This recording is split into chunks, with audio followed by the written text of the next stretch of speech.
The Ash, Luttsy and Susie Snackbox. Right now, Nick's here with his blazer. Can mean only one thing.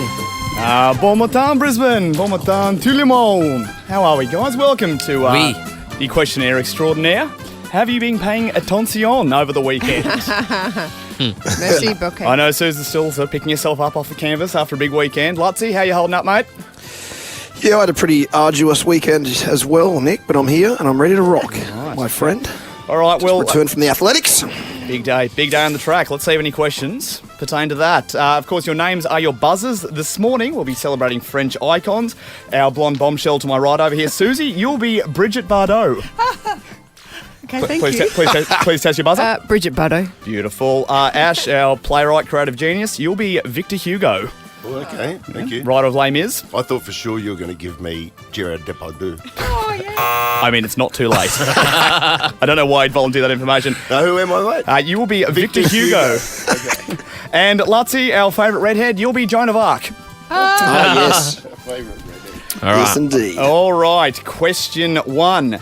Czechia won gold in the mixed doubles over the weekend in the tennis, with Katerina Sinikova and Thomas Maček defeating their Chinese opponents in a third set tiebreaker. What was significant about this Czech pair? Joan of Arc. Joan of Arc. This is ridiculous. They were brother and sister. Incorrect. That's what I was going to say. God, we think alike. We do, don't we? Brigitte Bardot. Brigitte Bardot. They didn't play the third set. No, he's in the third set tiebreaker. Incorrect. Victor. I have no idea. We'll let that one go through to the keeper. They were exes. They broke up on the eve of the games. Oh my God. Just before the Olympics, they broke up. They've been dating since the Tokyo Games, and they put their differences aside to win gold for their country. And they What? And they won. What did they do at the end? Do they hug? There's a little kiss on the cheek. Did they get back together? Well, I I mean, bet they get back together. yeah, they do, and I'm sure there's a ready-for-made TV movie with some egregious tennis pun, 40 love. I don't know. There's some bad ones out there. Thank you for the laugh on delay there, Lutz. Yeah, that was a planned gag. All right, That's on his list of gags to do today. Question 2. Yeah, I've just written gear underlined. Question 2. There's one less country in the world now without an Olympic gold medal after Julian Alfred won the women's 100-metre sprint, upsetting Victor Hugo. Sha'Carri Richardson. Victor Hugo. St. Lucia. Correct. Yes. I was going to ask, which Brisbane suburb does this country share a name with? Good. St. Lucia. Can you tell What a me? win that was, too. Can you tell me quickly off the top of your head any other famous St. Lucians? I don't, mate. I don't even know where St. Lucia is. It's in the Caribbean? Caribbean. Caribbean. Part of the West Indies, yeah. Darren Sammy, the first captain of the West Indies. Really? Yeah, so he's now been outdone. Interesting. Yes, and finalement, le question française brought to you by Vico Chips, l'extra cacante, the favourite of Luttsy. I've got a credit line as well. That's all right. If they want to spend with us, that's fine. 25 to 54. All right, l'Australie a remporté 12 médailles d'or jusqu'à présent. Si les Jeux se terminaient maintenant, les Jeux Paris seraient considérés notre quel jeu plus réussi? A. 4e. B. 5e. Ou C. 6e. Victor. Victor Hugo. A.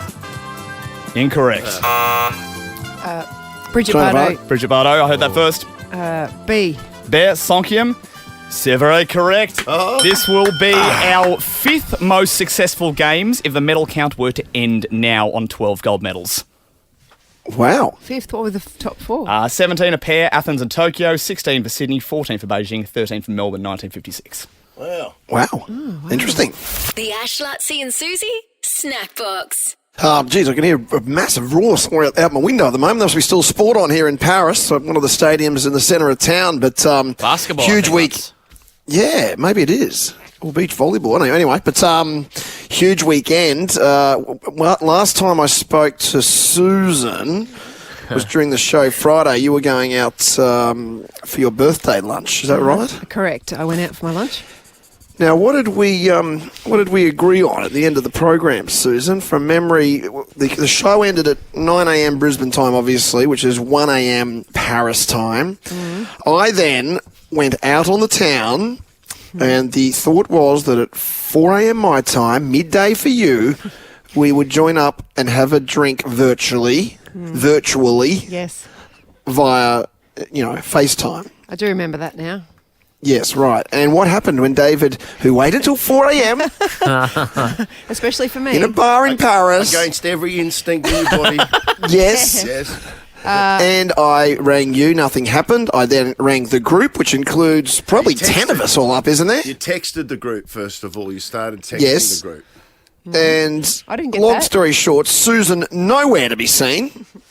3 of you actually answered my call. Ashley, well done. Thank you. Nick, well done. You're welcome. Lockie, well done. Thank you. Yeah. Even though, Nick, you were shirtless. That was a bit strange. With a pussy cat. Yeah, that was strange. Nick was holding a cat and he had his shirt on. Oh, I wish I had have seen that call. Well, you're in luck, Suze. That's weird. He can Yeah, there's reenact photos. it. So and then I get a text from Susan later on, after I was asleep, saying, "Sorry, I'm drunk." I mean, how was that? So, helping the situation. I knew you were going to be inebriated. I completely forgot you were going to call, actually. I did a real number of myself, Luttsy. A big number. What happened? Well, I got home. My friend came over at about 11. We opened some champagne, as in actually from France, champagne. The proper champagne. Had a couple of glasses. I want that on Not the record. sparkling. No, sparkling. And we headed into a lunch. And then I remembered, I think I went to the toilet at some stage. And I looked at my phone, as you do when you sit on the toilet at lunch. And I went, oh, no, I've missed a call off Luttsy. That's right. He was calling me. I tried to call you back. Devastated. I rang you back. What You time? didn't answer. Well, whenever time I texted. So It would have been like 7 a.m. in the morning. I was asleep. And I sent you a text, I think. Yeah, I had a shocker. I had an I don't know, absolute it's just- shocker. Yeah. So did you actually end up getting... What time did you get home? 10 p.m. Whoa. And That's a 12-hour session. yeah, I'm so embarrassed. I've actually got memory loss. I can't actually remember leaving the last bar. I went to one of those speakeasy bars where I said you pick up the phone, right. you Oh, put in yeah. the code and you walk in. I was fine. On Fish Lane. Yeah, on Fish Lane. It was called Next... something. Episode? Next episode. I had a great And you were there. lunch. You were there till that late. Yeah, I had a shocker. Because I was my fine after God. lunch because we just drank champagne again because it was my birthday. We went proper French. But as soon as we went to Speakeasy, we went margaritas. No, did you? Whoa. And everyone did a shout. And then there was, so that was a mistake. And then I'm not sure what happened. I'll tell you what happened. I got home via McDonald's. I was in bed because Cliff goes, my God, you were telling the kids last night, we went to dinner for my birthday. He said, I was sitting in bed with my quarter-pounder meal and I was actually really sad. When you drink and you get really sad? Does anyone else? And I was eating Emotional. quarter-pounders, crying and stuffing chips in my mouth. I didn't quite finish it, though. And I ended up, I woke Why up... were you crying? Oh, I don't even know. I do, but I don't want to talk about it. And then 2 o'clock I woke up. I hadn't finished my burger, so I finished it off at 2 a.m. my in the God. morning. And it took me, I'm still recovering. And I'm not drinking that much again. It's silly. Dill, can you isolate that, please? But I'm sorry I missed your call. I am sorry. No, don't be sorry. It was the most frustrating call of all time. You weren't on it, boss, were you? No, I saw it come through and I was like, I'm going to let that go through to the Luttsy, keeper. you were at the bar. Do you remember that, Luttsy? Who were you with at the bar? Luttsy was with some guy at the bar, and then you started introducing us all to the guy, and the guy started telling a story. Do you Was he remember that? French? Was he French? Boys, anyone that was on?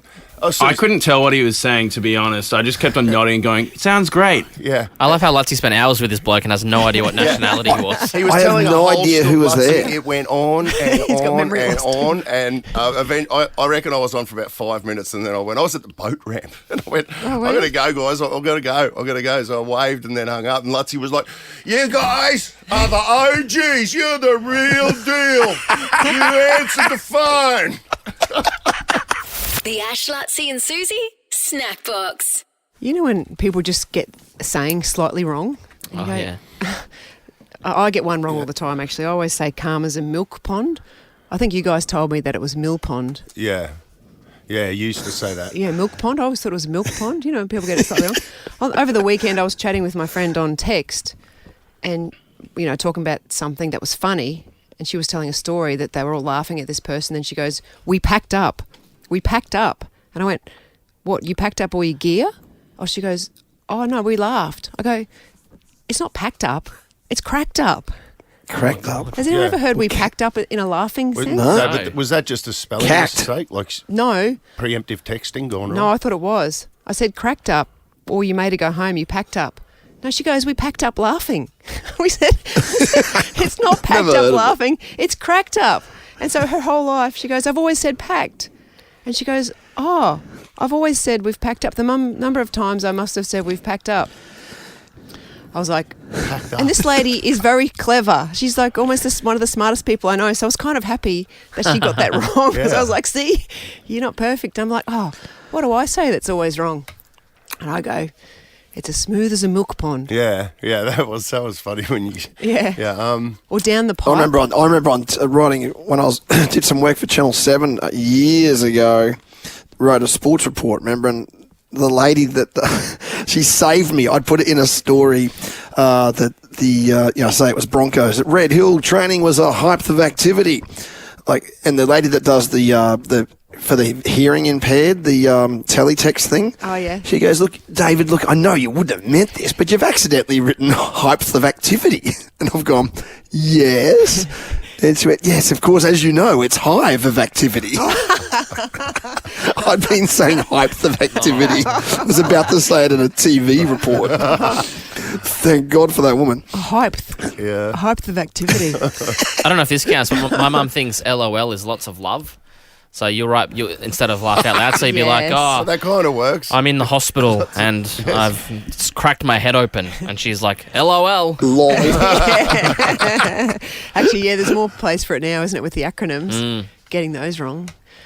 Anyway, I thought there'd be a few that would get wrong. Down the pike, when it's down the pipe, Yeah, but it's actually pike, isn't it? yeah, It's coming down the pipe. yeah. And I only realised that recently. I only realised recently, actually, early doors. Sid said, we were talking about whatever it was, and he said early doors, and I went, "Early days," and he went, "No, early doors," and I went, "No, it's early days." But it is early doors. Is it? Yes. What does What's it it mean? mean? I've never heard It's that. to do with the, I think, like when the pub opened, like the opening time for the pub or something like that back in the days. The pub would open early doors Early for doors. the pub. Yeah. Yeah, I'm sure there's lots out there. We're still working on our English. The Ash, Luttsy and Susie Snackbox. I spoke to, we spoke to my brother actually last week on the show. He's over in Tahapu in Tahiti for the surfing at Taupo. the Olympics. And actually the Sydney Morning Herald, a few of the papers actually did big stories on Luke over the weekend, describing him as the Stephen Bradbury of journalists Commentators. I love of that. reporting. Yeah, because like last week we spoke about how Luke overtook Colin Jost from NBC USA, who's the husband of Scarlett Johansson, the famous Hollywood actor, and he took over his role after he got injured. He went home early, so Luke started doing not only Channel 9 but also NBC America.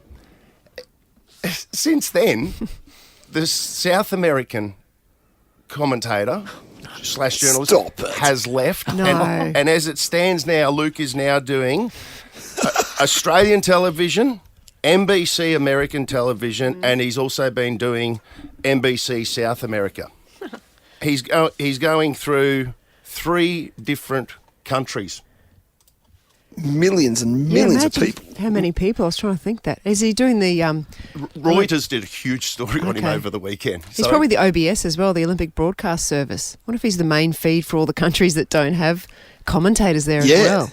Let's just say he is. I think Let's just say he in is. that mix zone, I think it's pretty much now it's just Luke that they're talking to. Be worldwide. Yeah, he did an interview with Clarissa Moore, who's the American. She got bundled out, I think, in the quarter. Oh, Carissa Moore, the surfer. Yeah. Oh, yeah. Yeah, and in the quarterfinals, but she was the defending champion. And Luke just had a moment with her where he just said that he said to her, he asked her if she was aware of the influence that she's had on other female athletes in surfing, and Carissa just completely broke down and started to. It ended with the two of them hugging each other. Do you guys? What? And her saying to Luke, "Thank you so much," and What? And that's gone viral through the States as Wow. well. Do you two Bradhams have a knack for getting people to cry when you interview them? Well, yeah.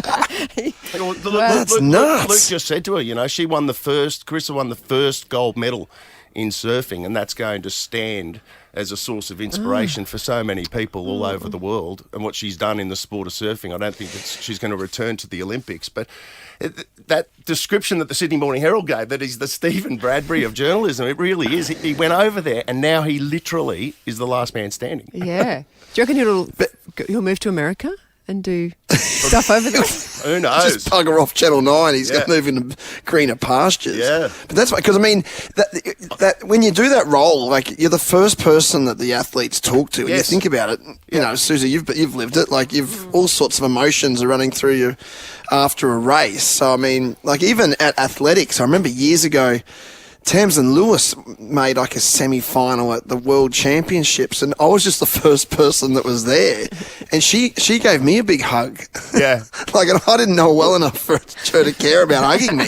She just needed to hug someone. You know what I mean? Yes. But I think there can be good and bad of those people. Like, if you feel comfortable with the person who's interviewing you as you finish, you will open up and show your emotions, which obviously Luke's good at. Yeah. And you were good at that as well, Luttsy, when I've seen you do it.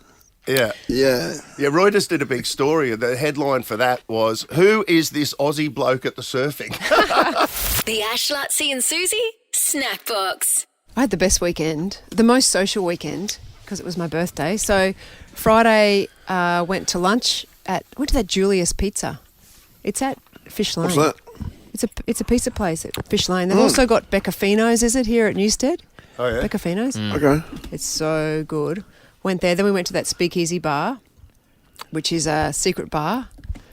And then... Is it a barber shop you walk through or not? Yep. No. Yep. Yes. It's a barber shop. And then what happens? What do? You go in... Okay, are there's the a people bar- actually getting No, haircuts? it's a barber chair. It's just- and it kind of looks like it's a a front. barber shop. It's a front. But you wouldn't know it's a bar. And then there's a red phone there. And you pick up the handset on the red phone, and you dial a number that you find through their website and stuff. And the door magically opens, and you go inside. And it's a pretty small bar. It's pretty Is it packed? Well, we got there right at opening, which is at 4 p.m. because we Right. went to lunch at 12.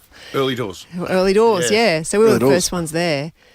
But it got packed by the time we left, which was at 9:30 Yeah. p.m. Okay. So the idea of the company the business is still to attract attention, even though you know what I mean. Like most Yeah. people are desperate to get customers Yeah, in. yeah. Yeah. I think they're- because it's a secret, people want to go there. Yeah. But then that was fun. Saturday night, Cliff and I went out for dinner, which was great. We haven't done that much lately. Recommend that you go out with your partner because Date night. because when you're at home, or when we're at home and you have dinner, we still have dinner together, but you don't really have your conversation's not as good at home. It's more logistics. It's more domestic. Domestic. Just taking care Yeah. of business. I Yes. reckon. But when you actually go out and you're sitting in a restaurant and you look around and see other people dressed up and eating and having fun. And we went to, actually, it's a really good restaurant. I'm going to say what it is because it's so good. Maeve Wine Bar, which is also close to Fish Lane. How do you spell it? At a guess, Maeve, but I'm not sure. Okay. That's right. Maeve, yep. It's like you're in Europe, honestly. If you can't get to Europe this summer, head to Maeve Wine Bar. Really? Yeah, just What do they got? well, we had anchovies on toast. Oh. What? Isn't that? No. What did you have when you went out to the restaurant? Anchovies on toast. Not when I you were would at home. not order that. Wouldn't you? What? No. Oh, No, I hate Oh, no, I anchovies. don't like anchovies. Oh, it was Suze. really I can't- good. Yeah. Olives. What else do we have? Like they baked a duck breast and then they shaved it really thinly, and we had that. We had. It's cool to have those international kind of meals you Chips? wouldn't usually have. There's one at Albion. Susan, I think you've Yes. been there. What's that called again? Herves. Herves. Same sort of thing. Herves, is it?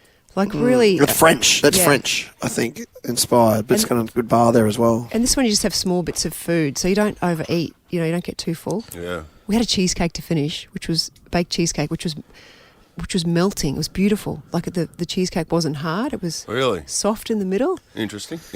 Food's getting good in Brizzy, isn't it?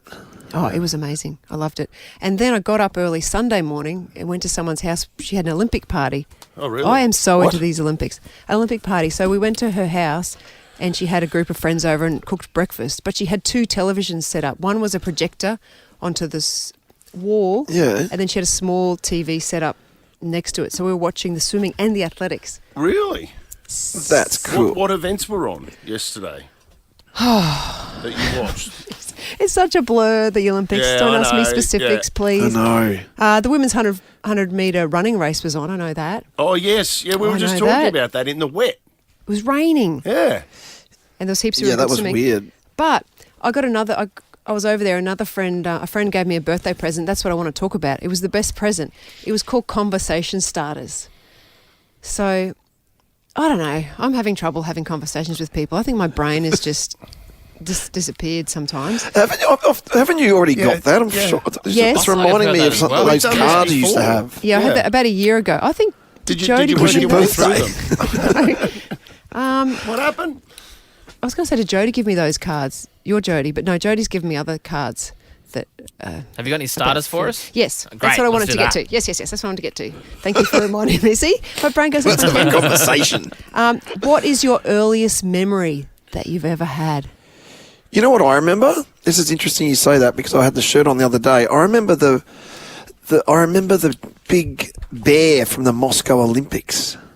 And do you reckon that's just because the Olympics are on at the moment you're remembering that as your earliest memory? No, I've always thought of it, of remembering that I had this. I don't even know if this was real, but I feel like there was a black and white poster of the bear from the Moscow Olympics near my bed somewhere, but I would have been 4. Yep. I remember that bear as well, but that's not my earliest memory because my first memory as well is when I'm about 4. And mine... What is it? Well, it's kind of swimming related as well, so I don't know if it's just because the Olympics are on, but I'm at kindergarten and they had a built-in pool, a built-in pool, but it was never full, and they'd fill it up with water on hot days, and we were allowed to go swimming in it in our undies. I remember. Like, you would never be allowed to do that now at kindergarten, would you? One of those little blue pools? It wasn't a blue pool. It was actually dug in. It was concrete dug into the ground. And in my mind, it was big, but it must have been tiny. Yeah, like a little splash. A splash pool, because they filled it up with a hose. And on really hot days, I remember we could take off. We'd go in our undies and go swimming in this pool. Go in your underpants. No one will notice the difference. Yeah. Oh, yeah. My mum used to say that all the time. No one will know. No, no. What's your first memories, Ash? Shoplifting in Harvey Bay? The Ash, Luttsy and Susie Snackbox.